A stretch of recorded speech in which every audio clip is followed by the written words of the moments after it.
मैं इस वक्त मौजूद हूँ बैरिया हाइट्स में। बैरिया हाइट्स के सेंट्रल पार्क अपार्टमेंट में आप देख सकते हैं कितना शानदार अपार्टमेंट है और कितने शानदार पार्क एरिया है।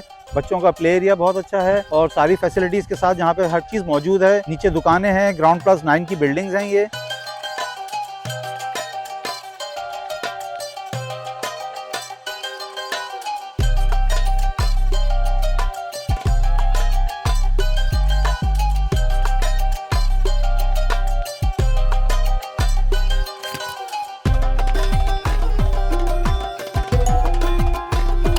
और हमारे पास इसमें अच्छी खासी इन्वेंट्री सेल की भी मौजूद है। इनर आउटर अपार्टमेंट जो जिसको भी इंटरेस्टेड हो वो हमसे दिए गए नंबर पर रब्ता करें। बहुत शुक्रिया। अस्सलाम वालेकुम।